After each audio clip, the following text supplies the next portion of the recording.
les kikis! Enfin, un mala, un vlog. Ça fait longtemps, non? Cette vidéo vous est présentée en collaboration avec Mélita. Vous allez savoir pourquoi bientôt. Mais Mélita contribue à nos journées. On fait un petit vlog, une journée dans la vie de la petite bête et la grande bête, la bête family, mais aussi un peu comment on fait pour survivre depuis le début de cette pandémie. C'est quoi nos astuces?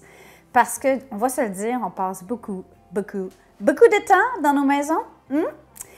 Et ça n'a pas été facile pour tout le monde. Mais il y a beaucoup de gens qui me disent « Ouais, vous avez l'air tellement heureux, vous avez l'air tellement serein. » Bien, premièrement, vous ne voyez pas tout. Mais on peut partager certaines des choses que nous, on a ajoutées à notre routine depuis cette période. Et honnêtement, on n'est pas si mal du tout, je dois l'admettre. Première astuce. On a changé la sonnette de notre réveil matin.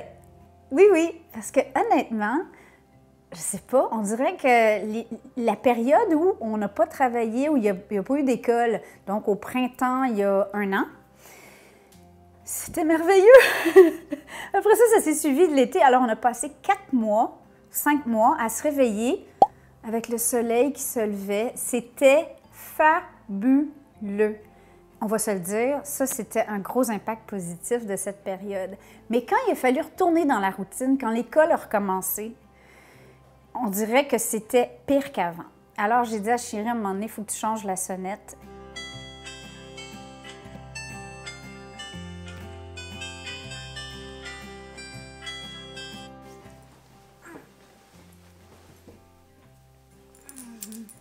Deuxième chose qu'on a modifiée pour rester sain d'esprit, c'est qu'on a coupé le bruit de la sonnette de la porte d'entrée. Bon, c'est possible qu'on ait commandé un peu plus souvent par l'Internet qu'à l'habitude. Ce qui fait qu'il y a des journées où il y a 3, 4, 5 livraisons à la maison. Et qu'est-ce qui arrive quand il y a des livraisons à la maison? À chaque fois que la sonnette, ping-bong, on entendait les chiens qui virent fous. Et bon, on ne peut pas les blâmer, ça fait partie du tempérament des chiens d'eau portugais de surveiller la maison, mais à chaque fois, crise de cœur. Alors, deuxième astuce, très facile.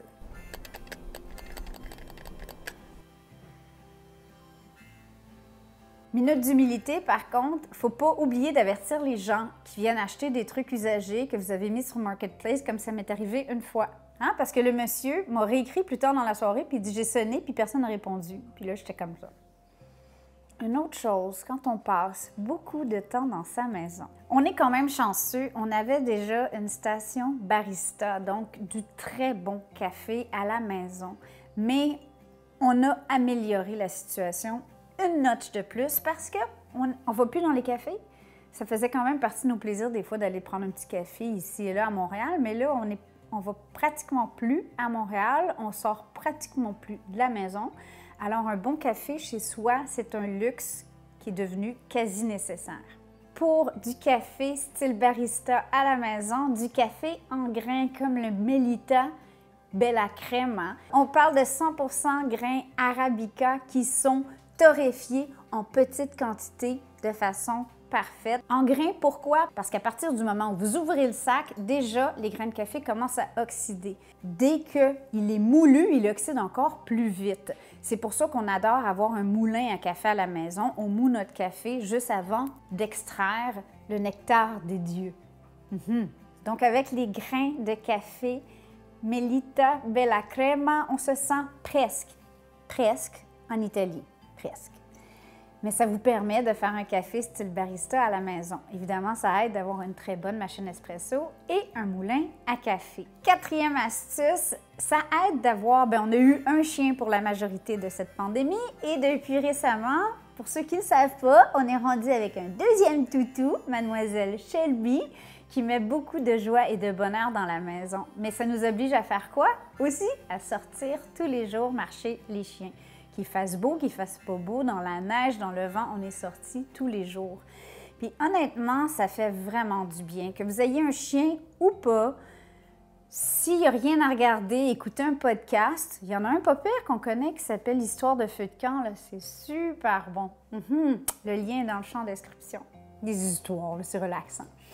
Mais donc, sortir dehors, ça fait vraiment du bien au mental. En ce moment, c'est le printemps, donc ça peut aussi vouloir dire travailler sur le terrain, sortir le râteau. Si ce n'est pas votre terrain, bien, allez aider votre maman, votre cousine, votre voisine. Vous avez le droit, je pense, de racler le terrain du voisin en portant un masque. Astuce numéro 5. C'est plus moi. Chérie n'a pas d'excuses. Mais moi, je trouve que l'exercice physique a pris toute sa place durant cette pandémie. Après plusieurs mois à passer à temps plein dans la maison, les 4, avec le chien, on dirait que j'avais besoin de sortir un excès d'agressivité. Je ne sais pas pourquoi. Et normalement, j'aurais été me booker un week-end à l'hôtel ou louer une maison ou faire quelque chose d'autre. Mais j'ai pris l'habitude de recommencer à m'entraîner à la maison. J'ai jamais été fan d'aller au gym de toute façon. Je trouve que c'est beaucoup une perte de temps. C'est de valeur pour ceux qui préfèrent aller au gym. Ça a réouvert et ça a refermé. Alors, il faut faire avec. Belle excuse pour aller courir dehors et combiner avec la dernière astuce qu'on vient de parler. Sinon, moi, j'aime beaucoup soit courir sur le tapis roulant en écoutant les séries que chérie ne veut pas voir avec moi. Et on avait aussi déjà une petite trampoline, donc ça, je fais aussi devant mes séries de télé. On a acheté un casque de réalité virtuelle et honnêtement, je trouve ça vraiment fantastique. Il y a des applications disponibles en ligne où tu as l'impression de t'entraîner avec un entraîneur et ça fait bouger, il y a de la musique, c'est super entraînant. J'aime vraiment ça. Ça fait du bien au coco. Puis les journées où je saute mon exercice, bien, ça paraît dans mon niveau de patience, apparemment. Justement, si vous ne pouvez pas faire d'activité physique, je vous dirais, comme astuce numéro 6, de prendre du temps pour soi, de trouver une façon, ne serait-ce que d'aller s'installer sur une chaise à l'écart dehors, d'aller faire du ski de fond, de la raquette. L'hiver, on a vu que ça a été très populaire. En ce moment, du vélo, il faut l'acheter là parce qu'il n'y en aura plus disponible dans 2 mois. C'est la folie furieuse. Ça peut être d'aller marcher, de s'installer avec un livre. Moi, dans mon cas, on est chanceux, on a une roulotte qui est installée dans la cour, donc je peux aller me cacher dans la roulotte et lire parce que je ne veux pas d'être toujours en contact l'un avec l'autre. On dirait qu'on a tendance à se tomber sur les nerfs. Une autre chose qu'on a faite dans la dernière année, on a coupé le câble parce que ça coûtait cher et on dirait qu'on passait plus de temps à écouter des émissions boboches qui étaient toujours en reprise de toute façon. Et on s'est abonné à des chaînes qui nous intéressaient. Donc, on avait déjà Netflix, mais on a ajouté d'autres chaînes, mais aussi des formations en ligne, des masterclass. C'est vraiment quelque chose auquel on a pris goût de pouvoir accéder à des cours de cuisine, des cours de toutes sortes de trucs en ligne directement sur nos écrans ou la télé. Alors, à explorer. Et honnêtement, les coûts sont plus avantageux que de faire un cours, se rendre sur place. C'est sûr qu'on n'a pas l'interaction, mais c'est quand même des belles options à explorer. Parlons repas. Même si c'est mon métier, que c'est quelque chose qu'on fait pour le travail, pour vous, de filmer des recettes, de cuisiner, de tester des recettes. J'ai même écrit un livre de recettes durant cette période. Pour moi aussi, il me semble que les repas sont revenus un petit peu trop rapidement à la maison durant cette période. Ce qu'on a fait, c'est les enfants sont un peu plus vieux. On les a impliqués dans le processus décisionnel. Donc, le soir, avant de manger, quand tout le monde a encore de l'appétit, idéalement, parce qu'après le repas, je vous jure, ça ne fonctionne pas, tout le monde est de même. Je bois.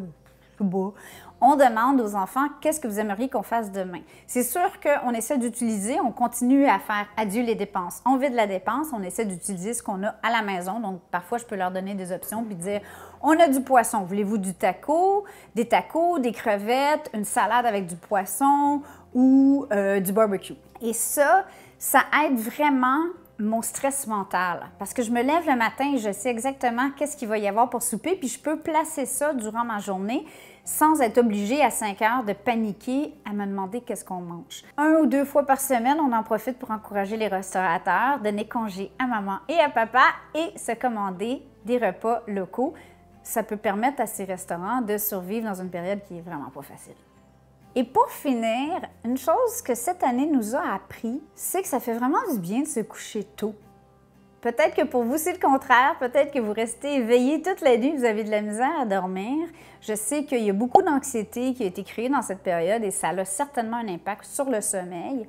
Dans notre cas, en général, on est au lit à 9 heures, on lit un livre tranquillement et on se couche pas très longtemps après ça. Puis on fait des nuits de 8-9 heures depuis au moins un an. Ça fait une sacrée différence. Alors sur ce, bonne nuit. On recommence demain avec le jour de la marmotte. On essaie de garder le moral. Merci d'être avec nous. Ça aussi, pour nous, ça a été hyper précieux.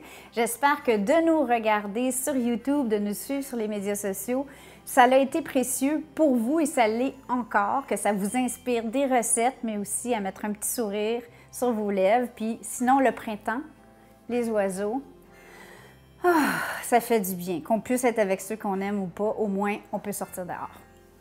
Je vous aime. Ciao, ciao!